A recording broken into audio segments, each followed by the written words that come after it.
그리스도 양교회에 오신 여러분들을 따뜻한 마음으로 환영합니다.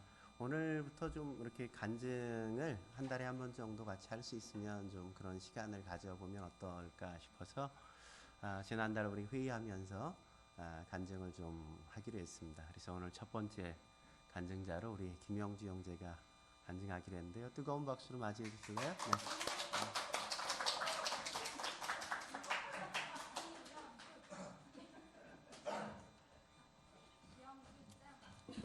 전 안녕하세요.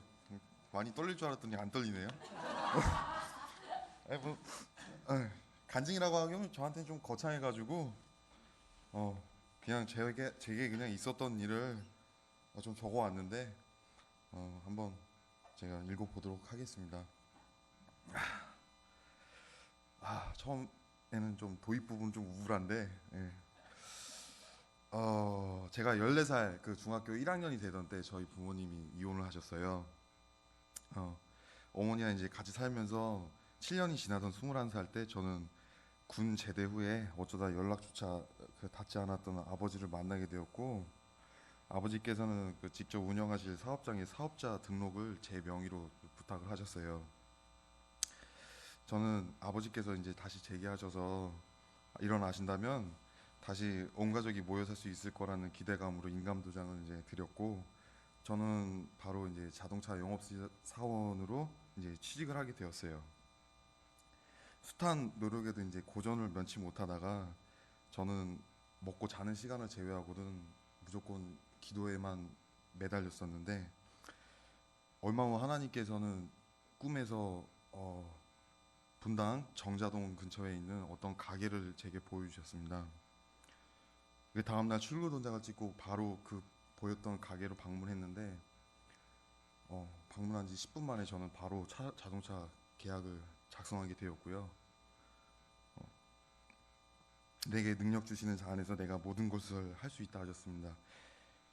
그해 저는 전국 신인왕, 경기 남부 판매왕이라는 두 개의 타이틀을 거머쥐게 되었습니다. 하지만 아버지께 건네드렸던 인감도장이 원인이 되어서 저는 얼마 못 가 퇴사하게 되었고, 만삭인 몸으로 눈길에 넘어져가며 출퇴근하는 아내가 있었지만 저는 수개월간 일도 하지 않고 폐인의 삶을 지속하게 되었었습니다. 어쩔 수 없이 저는 그 극히 제한된 직종을 택할 수밖에 없었고, 그 직종은 택배 기사가 되었습니다. 중간중간 좋은 기업으로 취직할 수 있는 좋은 기회들이 너무나 많았지만 역시나 무마되고 저의 젊음은 좌절의 연속이었습니다. 이렇게 살 수 없다 생각되어 온갖 수단 방법을 다 쏘아보았지만 역시나 절망의 연속이었고, 수천만 원의 빚과 비싼 이자는 저를 점점 조여만 왔습니다. 소액이라도 조금씩 우리가 해결하자라는 아내의 권유로 방문하게 된 세무서에서는 별 소득 없이 발걸음을 돌렸고, 어떻게 갚아야 경제적인지 연락을 주겠다던 세무서에선 3일 후 전화가 왔습니다. 순간 저는 머리가 되게 하얘졌는데요. 체납 금액이 전부 소멸됐다고 전화를 받았습니다. 아무 생각도 나지 않았어요. 그냥 여러 의문이 들었을 뿐이지. 그래서 그 다음날 아내와 함께 다시 세무서를 찾아갔습니다. 근데 그동안 제가 준비했던 수많은 증거 자료를 단 하나도 보지 않고, 거기서 그 세무서 직원분들이 저한테 하신 말씀은, 직접 하신 거 아니잖아요. 아버지께서 하셨잖아요. 다음부터 조심하세요. 딱 세 마디만 하고 그 많은 액수가 다 소멸이 되었습니다. 그래도 전 믿기지 않아서 다른 민원실로 가서 그 해당 증명서술을 떼고 나서야 이제 그 사실을 믿게 되었죠. 그 사실을 어머니께 전화로 이제 말씀을 드렸는데, 전화 번호로 어머니는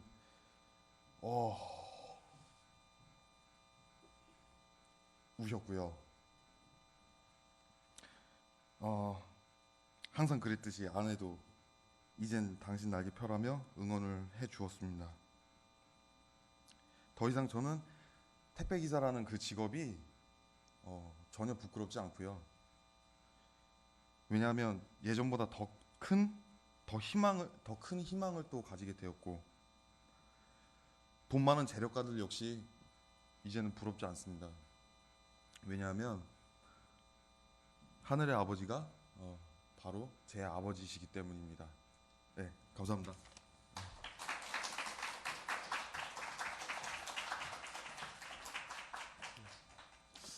아버지한테 명의 이렇게 인감도장 내어드린 것 때문에 계속 신용에 대한 불량자가 되어서 제대로 직업을 가지려고 해도 갖지 못하고 계속 어렵게 그렇게 살아왔습니다. 올해 올 시작되면서 놀랍게 그렇게 모든 것들이 그냥 깨끗하게 다 우리의 죄악을 맑게 씻으신 것처럼 그렇게 싹 하루아침에 다 날려주셔서 어깨에 무거운 짐들 다 하나도 없이 그냥 다시 시작할 수 있도록 아마 제2의 인생 살라고 하나님께서 아마 선물로 주신 게 아닌가. 작년 연말 마지막 예배 때 그런 그 올해의 어떤 기도 제목 가운데 그런 것들 있었는데 그냥 신년 시작되면서 그런 것들을 싹 해결해 주시면서 새롭게 살게 되는 것 같습니다. 뭐 꼭 이렇게 간증이 큰 일이 아니어도 작은 소소한 하나님과의 관계 속에서 하나님께서 내게 주신 은혜들, 말씀의 깨달음들 이런 것들을 주일날 내가 설교하는 것만이 아니라 여러분들이 함께 같이 나누는 소중한 시간들 함께 만들어가는 시간이 있었으면 좋겠습니다. 오늘 하나님께서 우리에게 주시는 말씀 빌립보서 2장 12절에서 18절까지의 말씀입니다. 2장 12절에서 18절까지의 말씀입니다. 저랑 한 절씩 같이 교독하도록 하겠습니다. 그러므로 나의 사랑하는 자들아 너희가 나 있을 때뿐 아니라 더욱 지금 나 없을 때에도 항상 복종하여 두렵고 떨림으로 너희 구원을 이루라.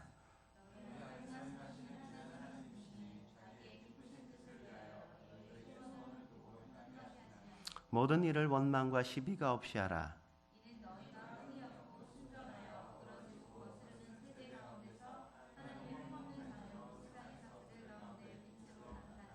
생명의 말씀을 밝혀 나의 다름질이 헛되지 아니하고 수고도 헛되지 아니하므로 그리스도의 날에 내가 자랑할 것이 있게 함이라.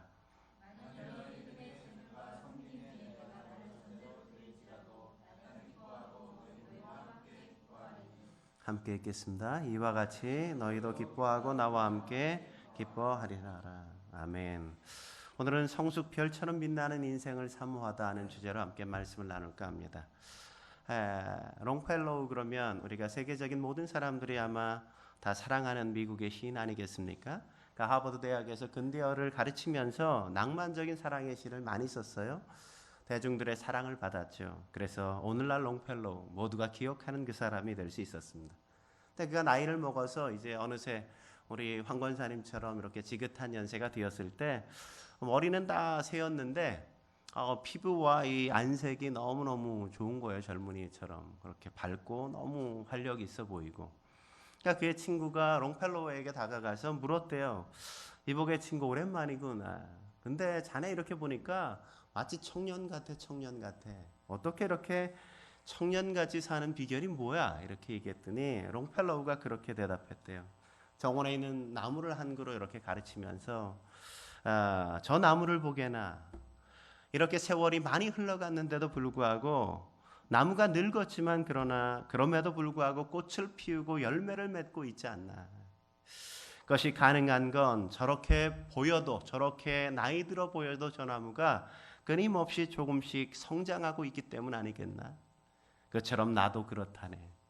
나도 나이를 들었지만 매일매일 내가 성숙하기 위해서 끊임없이 노력하고 있기 때문에 그렇지. 성숙하기 위해서 끊임없이 노력하고 있기 때문에 그렇지. 우리가 자라가는 것, 우리가 성숙하는 것, 성숙이 없다면 인생도 없는 것 아니겠습니까? 인생은 한마디로 성숙의 계절, 성숙의 단계, 계단이라고 우리가 말할 수 있지 않겠습니까? 성장을 멈추면 우리의 삶의 의미도 상실되어지고 우리가 더 이상 살아야 될 이유 자체가 우리 가운데 멈춰지는 것이죠. 끊임없이 우리가 성장해 갈 때 더 나은 미래, 더 성숙한 자리를 바라볼 때 우리의 삶에 그것이 에너지가 되어지고 우리가 사는 이유가 되어지지 않습니까? 오늘 바울도 놀라운 고백을 하고 있죠. 오늘 13절에 뭐라고 고백하는지 한번 읽어볼까요? 바울의 고백 같이 한번 읽어보죠. 시작. 너희 안에서 행하시는 이는 하나님이시니 자기의 깊으신 뜻을 위하여 너희에게 소원을 두고 행하게 하시나니. 우리가 살다 보면 사람들이 나에게 실망했던 실망의 이야기를 들려줄 때가 있지 않습니까? 그것들이 자꾸만 반복되어서 사람들이 나에게 실망한 이야기를 들려줄 때 어느새 우리의 마음속에도 내가 나에 대한 실망감이 들 때도 간혹 찾아온단 말이죠.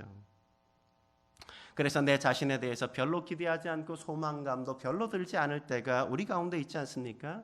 그러다 보면 어느새 나도 나를 포기하고 그냥 적당히 살아가는 삶의 어떤 적당함, 그것이 우리의 삶의 태도란 말이죠.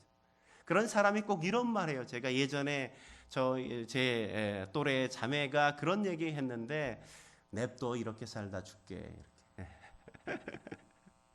삶의 어떤 기대, 소망, 더 나은 미래에 대한 어떤 기대, 내가 달라질 거라는, 내가 더 성숙해지기를 갈망하는 그런 마음 속에서 어느새 포기되어서 사람들도 나를 포기하고 이제 나도 별로 내가 나아질 거라는 기대와 소망이 있지 않아요. 그래서 나도 나를 내려놓았어요.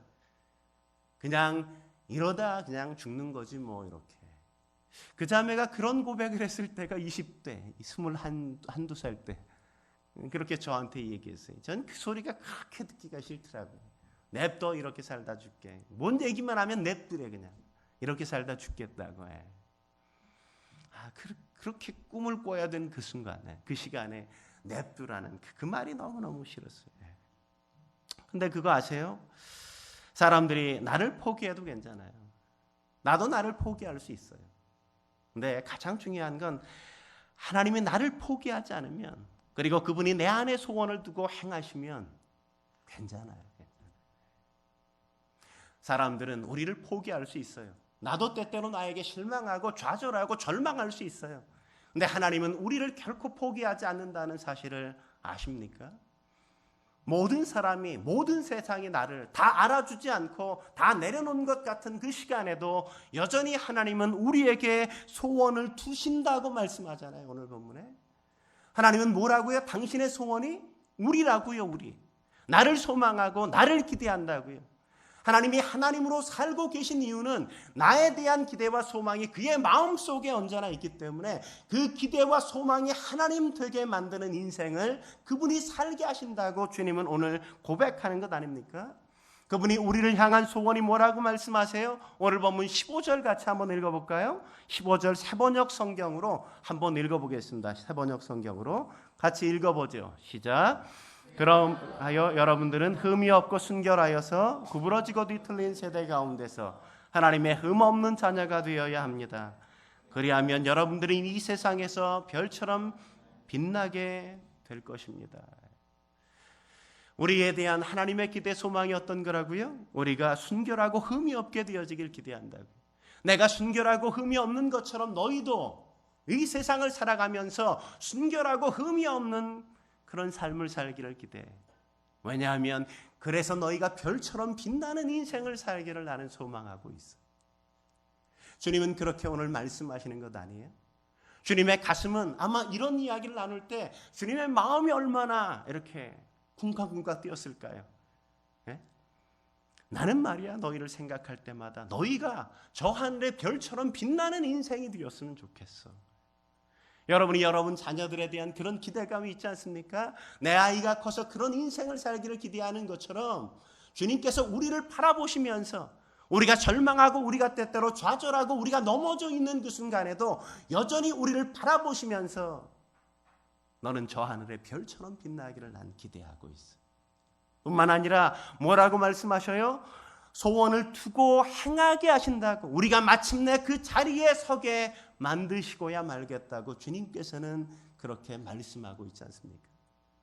사람들이 우리를 기대하지 않아도 나도 나를 포기하고 살아도 언제나 주님께서 우리를 붙들어서 마침내 그 자리까지 잡아다가 마침내 세워서 너가 영광스럽게 되는 것, 너가 아름답게 빛나는 인생을 사는 거 내가 보고야 말겠어. 이렇게 주님께서 말씀하신단 말이죠.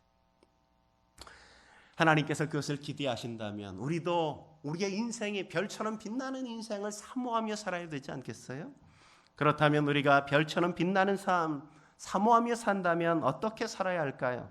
첫째로 우리는 하나님께 민감하게 반응하며 살아야 한단 말이죠. 우리가 하나님 앞에 민감하게 반응하며 살아야 한단 말이죠. 한 시계공이 열심히 집 마당을 잔디를 깎고 있었습니다. 그런데 그 광경을 시계공의 그 고용주가 이렇게 보았어요. 그 시계공을 찾아와서 묻습니다. 자네들 이렇게 잔디를 깎나? 그러니까 시계공이 대답하기를, 그렇죠. 저는 일주일에 한 번은 꼭 제가 잔디밭에 잔디를 제가 직접 손으로 깎습니다. 이렇게. 그러니까 그 고용주가 한참을 고민하더니 그 시계공에게 이렇게 얘기하는 거예요. 그래, 그렇다면 말이네. 자네, 내가 잔디 깎는 사람을 보내줄 테니까 자네는 앞으로 잔디 깎는 일 그만두게나. 왜 그랬을까요? 뭐 별로 이렇게 감각이 안 사시네. 시계공에게 제일 중요한 건 뭐예요? 예민함이에요. 예민함. 손에. 잔디를 깎다 보면 손이 무뎌진단 말이죠. 무뎌져요. 그러면 섬세하게 시계를 조립하고 깎아가야 되는데 그 섬세함을 다 상실하게 돼요. 예민한 민감성을 다 잃어버려요. 맨날 잔디나 깎으니까 투덜투덜 그냥 무딘 일만 자꾸 하다 보면 그 섬세함을 잃어버리니까 이 고용주의 입장에서 그 사람의 섬세함을 보호하고 지켜주고 싶은 마음이 있는 거죠. 그 시계공의 가치는 뭐에 있어요? 시계를 그렇게 섬세하게 만들 수 있는 그 예민함에 있단 말이죠. 예민함을 잃어버리면 그는 더 이상 시계공으로 일할 수가 없어요. 그 고귀한 가치는 상실되기 때문에 그걸 지켜주고 싶은 거란 말이죠. 지켜주고 싶은 거. 그처럼 우리의 인생의 진정한 가치도 하나님 앞에 얼마나 예민한가 민감한가에 달려 있다는 사실을 여러분 아십니까? 우리가 하나님 앞에 민감하게 예민하게 우리가 반응할 줄 아는 그 민감성을 상실해버리면 우리는 더 이상 어쩌면 가치 없는 인생이 되어버릴 수도 있다는 사실을 결코 놓치지 말아야 돼요. 우리가 성숙해진다는 건 하나님 앞에 더 예민해진다는 거예요. 더 민감해진다는 거예요. 하나님의 마음을 더 가까이 느낀다는 것, 그게 바로 진정한 성숙한 사람의 삶의 태도요 모습이라는 걸 우리가 잊지 마십시오. 그래서 오늘 바울은 13절에 뭐라고 이야기하고 있어요? 같이 한번 읽어볼까요? 13절 시작. 너희 안에서 행하시는 이는 하나님이시니 자기의 기쁘신 뜻을 위하여 너에게 소원을 두고 행하게 하시나니. 우리 안에서 누가 행하세요? 주님께서, 하나님께서 행하신단 말이죠. 하나님께서. 하나님이 어떻게 우리 안에서 행하신다고요? 우리 안에 소원을 두고 행하신단 말이죠. 우리 안에 소원을 두고 행하시는데 우리가 하나님 앞에 민감하지 못하면 우리가 하나님께서 우리 안에 어떤 소원을 두고 행하시는지 우리가 잘 알지 못해요. 그냥 나의 인생을 살아간다고 하나님이 우리에게 계획하시고 원하시는 그 삶이 아니라 내가 그냥 계획한 나 혼자 마이 웨이를 그냥 걸어간단 말이죠. 하나님이 우리를 창조하신 이유, 우리에게 살게 하시는 그 삶의 장, 그 모든 계획과 전혀 상관없는 인생을 우리가 살아갈 수 있단 말이죠. 그러므로 우리 가운데 가장 중요한 게 뭐예요? 하나님 앞에 민감하게 깨어 있어야 돼요. 하나님의 성령에게 민감하게 반응할 수 있어야 돼요. 오늘 주께서 내게 무엇을 원하시는지 우리가 그분 앞에서 발견할 수 있고 그분 앞에 반응하는 삶이 우리가 그분과 더불어 이 땅에서 이루어가는 소명의 인생이 된다는 사실을 결코 놓치지 말아야 한단 말이죠. 그래서 주님 앞에 순간순간 순종으로 나가는 삶, 그것이 우리가 주님 앞에 살아가는 삶의 인생입니다. 그렇다면 하나님께 어떻게 영적으로 민감해질 수 있는가? 오늘 본문은 두 가지를 이야기하죠. 첫째는 사람들과 좋은 관계를 유지해야 된다는 거예요. 사람들과 좋은 관계를 유지해야 된다는 겁니다. 그래서 14절 뭐라고 이야기하고 있습니까? 이렇게 얘기하죠. 시작. 모든 일을 원망과 시비가 없이 하라. 원망과 시비가 없어야 하나님에 대한 둔감함. 원망과 시비는 하나님에 대하여 둔감해지게 만든단 말이죠. 갈등은 하나님에 대해서 둔감하게 만들어요. 갈등의 대상이 가까우면 가까울수록 그것이 아주 심해진단 말이죠. 저도 하나님과 관계가 이렇게 참 힘들 때는 언제냐면 아내와 싸웠을 때, 아내와 갈등할 때, 누구 굉장히 내가 중요하게 여겼던 사람과 내 마음이 불편한 관계가 되어지면 기도가 잘 되든가요? 기도가 잘 안 돼. 기도가 앉아는 있는데 기도가 안 나와요. 기도가 안 나와. 아내랑 싸웠다. 그럼 그날 기도 끝났어요. 기도가 잘 기도 안 돼요. 내가 정말 소중하게 여기는 그분과 왠지 마음이 불편한 관계가 되어 그날부터 하나님과도 왠지 둔탁해져. 더 이상 그분과의 소통이 잘 이루어지지 않는 것을 제가 날마다 느낀단 말이죠. 날마다 느껴. 여러분도 경험하지 않습니까? 예수님께서 마태복음 5장에 그래서 뭐라고 말씀하세요? 5장 23절에 보면 그러므로 예물을 제단에 드리려다가 우리가 예배 드리려 나오려다가 무슨 일이 있어요? 하나님 앞에 예배를 드리려고 나오는데 거기서 내 형제에게 원방 들을 만한 일이 생각나거든. 그때 우리가 어떻게 하라고요? 5장 24절 같이 한번 읽어볼까요? 시작. 예물을 제단 앞에 두고 먼저 가서 형제와 화목하고 그 위에 와서 예물을 드리라. 그러니까 뭐부터 하라는 거예요? 예배보다 더 중요한 거, 먼저 우선시 돼야 될 게 뭐라고요? 사람과 먼저 화목해야 된다. 불편한 마음, 시기했든 원망했든 그런 마음들을 먼저 해결하지 않으면 하나님 앞에 나와 예배를 드려도 예배가 되지 않는단 말이죠. 하나님과 바른 관계 속에서 주의 음성을 잡지 못하고 내 마음이 여기에 앉아 있지만 여전히 내 정신은 그 사람에게 가 있잖아요. 딴 문제에 가 있잖아요. 하나님과 바른 소통도 잘 안 이루어지기 때문에 그래요. 그러니까 하나님 앞에 민감해지려면 먼저 뭘 해결해야 돼요? 이웃과 바른 관계를 맺어가는 게 무엇보다도 필요해요. 가장 중요한 거, 남편과 잘 살고 있냐. 그게 제일 중요한 문제. 또 하나, 하나님을 의식하며 살아야 된다고 이야기합니다. 또 하나는 하나님을 의식하며 살아야 된다. 바울이 15절에서 이 세대를 뭐라고 이야기하고 있습니까? 어그러지고 거스리는 세대다 이렇게 얘기하지 않습니까? 하나님과의 관계가 뒤틀려 있단 말이죠. 깨어져 있단 말이죠. 그래서 하나님과의 관계가 좋지 않을 뿐만 아니라 위험할 정도로 아주 나쁜 상태 속에 이 세대가 살아가고 있지 않습니까? 그런 얘기 많이 보잖아요. 예전 우리가 제일 걱정했던 게 뭡니까? 학교 폭력이잖아요. 애들 학교 보내는 게 무서웠어요. 근데 이제 학교 폭력보다 더 무서운 게 뭐예요? 아이들을 어린이집에 유치원 보내는 게 두려워요. 그렇죠? 자꾸 패고 말이야. 아이들을 돌보라고 보내놨더니 애들을 패요. 근데 어린이집이 무서운 줄 알았는데 요새 아이들을 보호해주고 지켜줘야 될 가정에서 부모가 아이를 구타하고 폭력하고 아이를 죽이고 아이를 지키고 보호해줘야 할 가정, 내가 낳은 자식마저도 내가 지켜주지 않는 그 세대, 얼마나 완악하고 파괴된 가정에 이 악한 세대인지를 보여주지 않습니까? 목사가 딸을 죽이잖아요. 딸을 죽였어. 뭘 얘기해줘요? 어그러지고 거스려 있는 세대란 말이죠. 어그러지고 거스린 세대. 하나님과 바른 관계 속에 있지 않으면 누구도 예외 없이 다 그런 인생을 살아갈 수밖에 없다는 것 아니에요? 그래서 도스토옙스키가 말하기를 뭐라 그랬습니까? 하나님이 없는 세상에선 무슨 일이든 가능하다 그랬어요.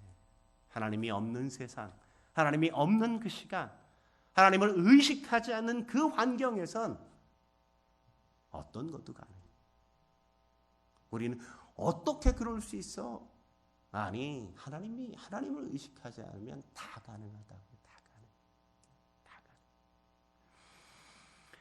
그러므로 우리가 하나님 없이 사는 것처럼 우리가 행동할 때 그것보다 더 두렵고 무서운 것이 없습니다. 그래서 15절에 뭐라고 말씀하는 거예요? 이는 너희가 흠없고 순전하여 어그러지고 거스르는 세대 가운데서 하나님의 흠없는 자녀로 세상에서 그들 가운데 빛들로 나타나야 된다. 이렇게 얘기하시는 거죠. 저는 그런 사람 가운데 하나가 다니엘이라고 생각합니다. 성경에 보면 다니엘이 왕의 총애를 얻죠. 그래서 온 나라의 통치를 그에게 맡겼습니다. 그러자 사람들이 그를 시기하죠. 다니엘을 고발할 그 어떤 게 있나 살폈습니다. 탁탁 뒤졌어요. 털어보았어요. 근데 찾았어요? 오늘 다니엘서 6장 4절은 이렇게 기록하고 있어요. 같이 한번 읽어볼까요? 시작. 이에 총독들과 고관들이 국사에 대하여 다니엘을 고발할 근거를 찾고자 하였으나 아무 근거 아무 허물도 찾지 못하였으니 이는 그가 충성되어 아무 그릇됨도 없고 아무 허물도 없음이었더라. 그는 어떤 사람이었어요? 아무 허물도 아무 근거도. 탁탁 털었는데 털어나 먼지 안 나올 인간이 어디 있어? 우리가 흔히 그런 얘기 하잖아요. 그죠?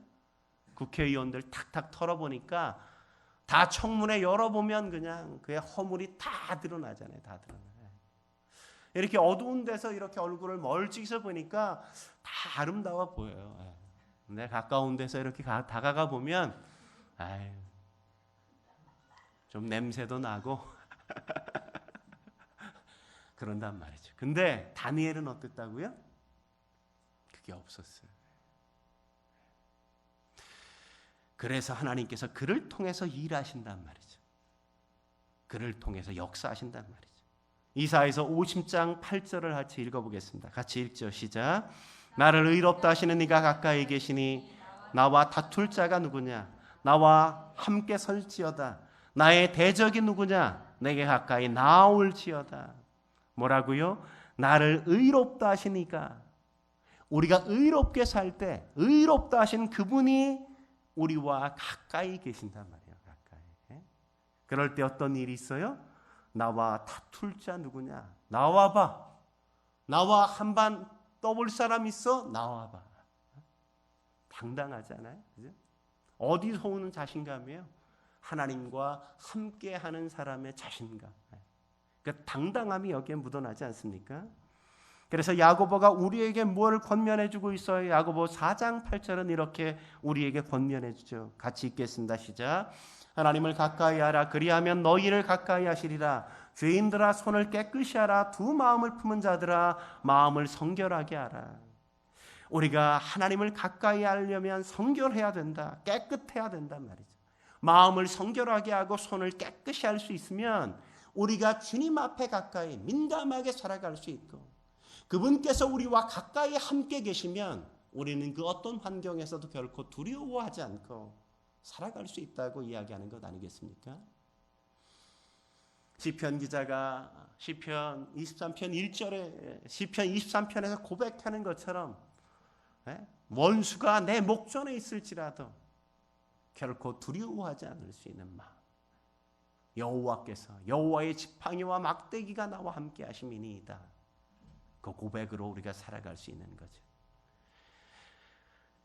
한 걸음 더 나아가서 우리가 하늘의 별처럼 빛나는 삶을 사모한다면 어떻게 살아야 될까요? 두 번째로 우리는 하나님께 변함없이 복종하며 살아야 됩니다. 하나님께 변함없이 복종하며 살 수 있어야지. 오늘 12절 말씀 같이 한번 읽어보겠습니다. 12절 시작. 그러므로 나의 사랑하는 자들아 너희가 나 있을 때뿐 아니라 더욱 지금 나 없을 때에도 항상 복종하여 두렵고 떨림으로 구원을 이루라. 누구에게 복종하라고요? 하나님께 복종하는 거죠. 그런데 바울이 하나님께 복종하라고 이야기하면서 뭘 지금 강조하고 있어요? 나 있을 때뿐 아니라 더욱 나 없을 때에도 이렇게 얘기한단 말이에요. 근데 지금 하나님 앞에 복종하고 있는데 빌립보 교회 성도들이 하나님 앞에 복종하는데 복종의 대상은 하나님인데 지금 빌립보 교회 성도들은 지금 누구를 의식하고 살아요? 하나님을? 잘 모르겠어요? 하나님을 지금 의식하지 않고 지금 자꾸만 바울 눈치만 보고 살잖아요. 바울이 함께 있을 땐 바울 앞에서는 잘 복종하며 살아요. 근데 바울이 없으면 적당히 대충 살아요. 하나님 앞에 복종하는 것이고 하나님 앞에 내가 사는 것인데 하나님을 의식하며 살지 않고 그들은 지금 바울 앞에서 바울 눈치만 보면서 살고 있단 말이죠. 바울이 있으면 잘하고 바울이 없으면 잘 못하고, 그게 빌립보 교회 성도들의 모습이었다고 바울이 지금 지적한단 말이죠. 그래서 뭐라고요? 나를 의식해서 내 있을 때가 아니라 나 없을 때에도 한결같이 너희가 하나님 앞에 복종하면서 살 수 있어야 되지 않겠냐? 너희가 나를 의식해서가 아니라 거룩하신 하나님 앞에서 하나님을 의식하면서 너희가 삶을 드리며 나가야 되지 않냐고 이야기하는 것 아니겠습니까? 우리도 그렇잖아요.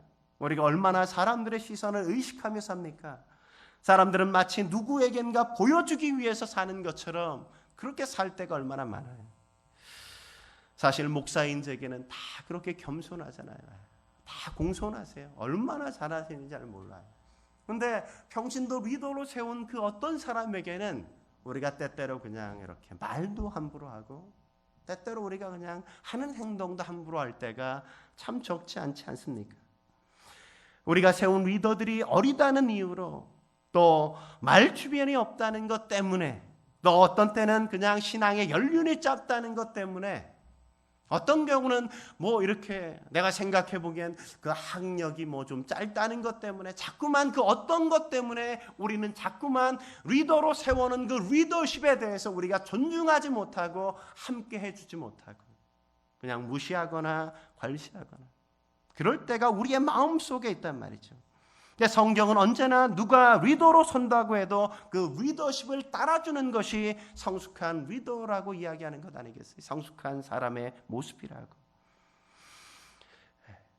찬양을 인도할 땐 찬양 인도자에게 모두가 순종하고, 워십을 할 땐 워십 인도자에게 모두가 순종하고, 함께 뭔가를 일할 때는 일을 주도해가는 그 사람에게 우리가 순종해주고 따라주는 그 태도. 우리의 각자 더 나은 방법이 있어도 여전히 그가 리더로 세워진 사람이라면 함께 그 사람을 따라주려는 태도가 성숙한 삶의 모습이요, 그것이 일을 이루어가는 원리라는 사실을 우리는 결코 놓치지 말아야 돼요. 우리가 때때로 살면서 그런 부분에 참 신경을 못 쓸 때가 있습니다. 그런 의미에서 저도 지금부터 바꾸려고 합니다. 저도 모든 분들에게 존댓말을 쓰려고 작정을 해봐요. 언어가 가벼워지니까 친근해서 언어를 가볍게 그냥 이렇게 말을 놓고 그럴 때가 참 많이 있는데, 그게 너무나도 우리가 존중감을 떨어뜨리는 경우가 많다는 생각이 제 마음에도 듭니다. 저도 아내에게 한 번도 존댓말을 써본 적이 없는데, 지금까지 살면서 아내는 저에게 종종 늘 그렇게 쓰려고 노력하는데 저는 아직 한 번도 그렇게 해보지 않았어요. 저도 오늘부터는 아내한테 존댓말을 쓰려고 합니다. 아내가 2살이나 연상임에도 불구하고 제가 4가지가 없어서 그렇게 지금까지 그렇게 버르장머리 없이 제가 누님께 함부로 대했는데, 저도 지금부터는 아내에게부터 존댓말을 쓰고, 우리 모든 성도들에게, 우리 자매들에겐 자매님, 형제들에겐 형제님 이렇게 하면서, 우리 의선이에게 의선 형제님 이러면서, 우리 진선 형제님 이러면서, 그러면서 함께 저도 그렇게 삶의 태도를 바꿔야 되겠다. 내 아들들이지만, 나의 성도이지만 나의 성도이기 전에 하나님의 자녀라는 사실, 그 존중감, 친하다는 건 무시해도 된다는 게 아니잖아요. 그 사람을 가볍게 여겨도 된다는 게 결코 아니란 말이죠.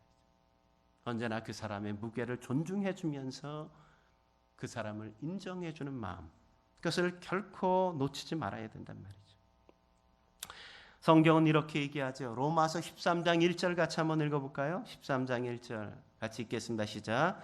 각 사람은 위에 있는 권세들에게 복종하라. 권세는 하나님께로부터 나지 않음이 없나니 모든 권세는 다 하나님께서 정하신 바라. 그러니까 모든 리더십은 누가 세웠어요? 하나님이 세우셨단 말이죠.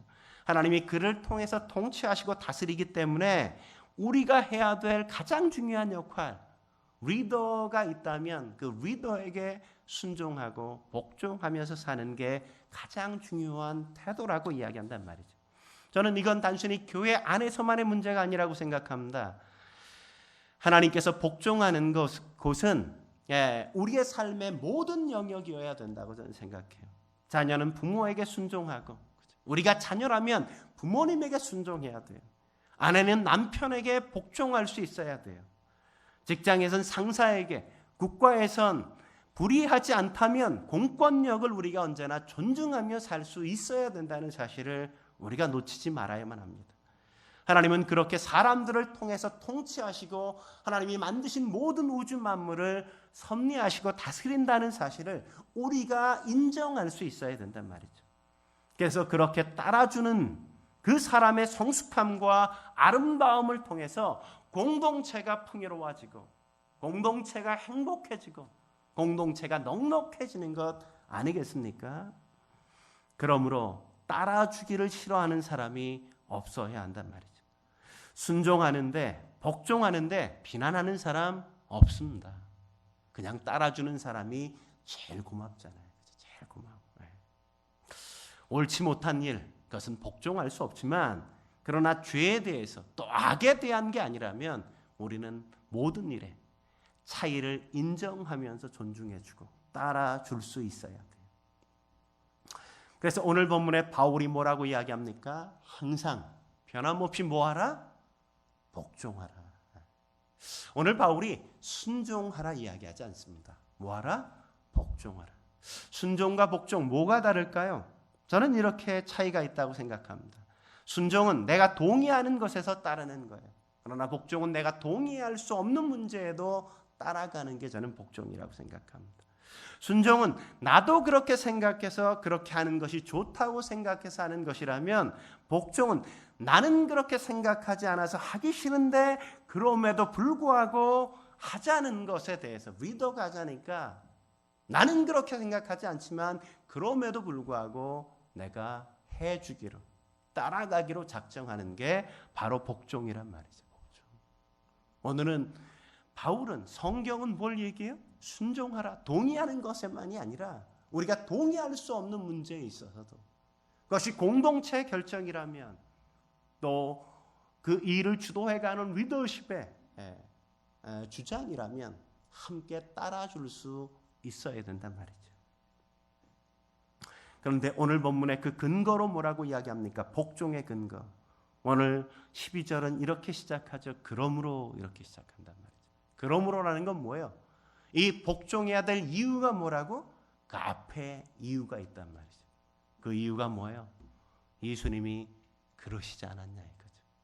예수님이 하나님과 동등한 분이심에도 불구하고 자기를 비우시고 자기를 낮추시고 순종하시고 복종하신 것처럼, 그분이 십자가에 죽기까지 복종하셨던 것처럼 우리도 그러할 수 있어야 된다는 겁니다. 그러할 수 있어야 된다. 그래야 아름다운 삶이 그 안에 나온다는 거죠. 한 걸음 더 나아가서 우리가 별처럼 빛나는 삶을 선호한다면 어떻게 살아야 될까요? 세 번째, 우리는 하나님께 드리기를 기뻐하며 살아야 한다는 겁니다. 하나님께 드리기를 기뻐하며 살아야 된단 말이죠. 오늘 보면 17절, 18절 같이 한번 읽어볼까요? 17절부터 시작. 만일 너희 믿음의 재물과 섬김 위에 내가 나를 전제로 드릴지라도 나는 기뻐하고 너희 무리와 함께 기뻐하리니 이와 같이 너희도 기뻐하고 나와 함께 기뻐하리라. 우리가 하나님께 기쁨을 드려야 할 게 뭐라고요? 두 가지가 있다. 하나는 뭐예요? 재물. 또 하나는 뭐예요? 섬김. 이렇게 두 가지가 있다고 이야기하죠. 사랑하는 성도 여러분, 여러분들이 재물을 드릴 때, 예물을 드릴 때, 헌금을 드릴 때 여러분 기뻐하면서 드리십니까? 오늘 어떠셨어요? 너무너무 기쁘다 이렇게 드리면서 기쁘네 막 이런 거 드렸어요? 아니면 그냥 드려야 하니까 막 써서 이렇게 드리고 오셨나요? 오늘 바울은 뭐라고 고백하고 있어요? 믿음의 재물과 섬김 위에 내가 나를 전제로 드릴지라도 나는 기뻐하고 너희 무리와 함께 기뻐한다. 이렇게 드리는 것이 기쁘다, 행복하다, 즐겁다. 그가 그렇게 오늘 고백하는 거 아닙니까? 우리가 왜 기쁨으로 드리지 못할까요? 네? 우리가 하나님 앞에 기쁨으로 우리의 삶을 드리지 못하는 이유가 뭐겠어요? 우리는 하나님의 주신 놀라우신 은혜를 생각하지 않고 우리가 그냥 의무처럼 하나님 앞에 드리기 때문 아니겠습니까? 우리의 마음속에 드릴 때마다 어떤 생각이 들어요? 어떻게 번 돈인데, 어떻게 번 돈인데. 밤에 야근하면서 상사의 욕을 그냥 욕지거리를 먹어가면서 어떻게 내가 번 돈인데 이런 생각이 들 때가 있어요, 없어요? 뭐 없는 것처럼 너무 자연스럽게 그런 마음이 우리의 마음속에 든단 말이죠. 그렇게 예물을 드리는 것, 예물을 드리는 것보다 더 중요한 게 뭐냐? 예물을 준비하는 태도가 중요해요. 준비하는 태도가 하나님이 베푸신 은혜를 헤아려 보는 겁니다. 한 주 토요일 저녁 함께 가족들이 모여서 주일 준비를 하면서 하나님께서 한 주 동안 나의 삶을 붙드시고 인도해 오셨던 그 삶을 생각해 보는 거죠. 나에게 생명을 더하신 것에 대한 감사. 한 주 동안 내 건강을 지켜주신 것에 대한 감사. 내가 돌이켜보니까 교통사고 여러 번 날 수 있었는데 그런 사고의 환경 속에서 여전히 나를 보호하시고 지켜주셨던 은혜들. 지금 환절기인데 감기도 많이 걸려야 되는데 나는 그렇게 감기도 안 걸리고 이렇게 지켜주신 은혜 우리 아이들을 건강케 해주신 하나님의 은혜. 그 은혜를 세워본 사람이 그 은혜의 감격을 가지고 헌금을 준비하고 그것들을 가지고 주님 앞에 나올 때 감사로 감격으로 주님 앞에 드릴 수 있는 것 아니겠습니까? 생각해 보세요. 우리가 사고 한번 딱 나봐요. 그죠? 예배 드리고 딱 나가다 교통사고 탁 나갔는데 확 박았어. 얼마? 뭐 기십만 원은 그냥 그죠? 우리가 한번 병원에 한번 입원해봐. 그냥 뭐 깨지는 게 쉽지 않죠. 근데 우리는 그런 것들을 잘 생각하지 못한단 말이죠. 또 하나 섬김이죠. 섬김. 그리스도의 몸인 교회의 한 지체로 다른 성도들의 필요를 채워주는 것. 그러면서 성도들이 행복한 교회가 되는 걸 함께 보는 것 아니겠습니까? 교회가 날마다 믿는 사람들이 더해진다는 걸 보면 얼마나 큰 감사겠어요. 감격이겠어요. 다른 사람들이 행복하게 교회에 와서 예배드리는 모습을 보고 아이들이 행복하게 예배드리는 모습을 볼 때 우리의 마음속엔 기쁨과 행복이 있지 않겠습니까? 근데 그것들을 내가 수고하고 내가 땀을 흘리고 내가 구석구석을 채워주면서 누군가가 편안하게 안식을 갖고 누군가가 행복하게 예배를 드리고 누군가가 그 장에서 나의 수고와 땀방울 그 속에서 누군가가 만족스럽게 무언가를 누릴 수 있는 것을 본다면 그게 얼마나 큰 행복이겠어요. 내가 조금 수고하니까 저 사람이 저렇게 행복하게 편안하게 예배를 드리네. 이게 얼마나 큰 즐거움이에요. 제가 아직도 얼마 전에 몇 년 전, 한 2년 전 정도 제가 한 20년 전에 섬겼던 교회, 우리 원갑 형제 오늘 처음 온 원갑 형제가 거기 형제교회 출신이에요. 집사람이 가르쳤던 제자예요. 엄청 말썽부렸는데. 근데 그 형제교회는 제가 아직도 글자를 파서 이 팻말을 만들어 놓은 방해 팻말을 만든 게 지금도 있어요. 제가 20년 전에 만들어 놓은 게 지금도 방 팻말이 지금도 바울관 이렇게 디모데관 제가 만들어 놓은 창고가 아직도 그대로 그곳에 쓰임 받고 있다는 거 아세요? 내가 지구촌교회 청년부를 하면서 청년부의 리더십들의 과정들 행사 하나하나들 어떻게 하면 건강한 공동체가 만들어질 수 있을까 하나하나 계획하고 만들어 놓은 모든 프로그램들이 지금도 여전히 지구촌교회 청년부를 돌아가게 만들고 리더들을 세우게 만드는 거 아십니까? 한신교회 가서 목장 나눔지 제가 다 틀을 만들어서 다 계획해 놓고 제가 다 만든 그 폼을 다 만들어 놨더니 여전히 한신교회는 그 위에서 목자 교육을 시키고 목장 나눔을 하고 있단 말이죠. 누구 한 사람의 소중한 손길 하나가 그 공동체를 가능하게 만들고 그 교회가 지탱되게 만들고 세워지게 만든단 말이죠.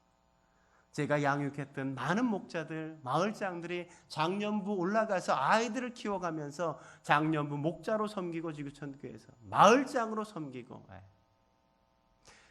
얼마나 영광스럽게 생각되는지 모릅니다.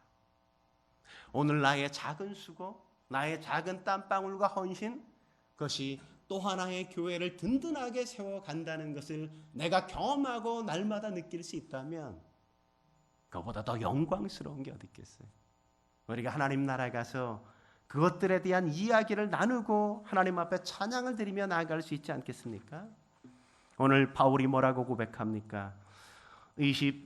18절인가요? 다시 한번 읽어볼까요? 내가 나의 전제를 나를 전제로 거기에 보면 그렇게 얘기하죠. 내가 나를 전제로 드릴지라도 나는 기뻐하고 또한 너희 무리와 함께 기뻐한다. 그러니까 나를 뭐로 드린다고요? 전제로. 전체를 드린다 이런 게 아니에요. 전제를 드린다 이렇게 얘기하죠. 전제.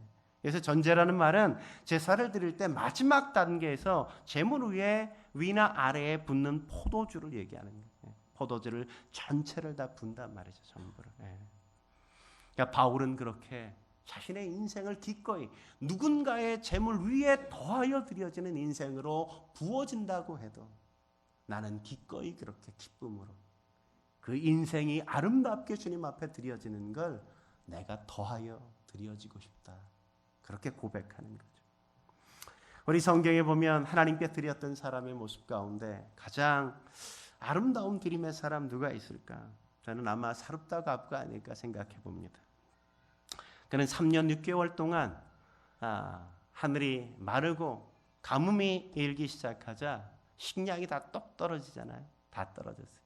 마지막 남은 작은 가루 또 기름 몇 방울 가지고 마지막 떡을 만들어서 아들과 먹고 죽으려고 했는데 참 얄밉게 선지자가 와가지고 야, 나 배고프니까 그 떡 좀 하나 해줘.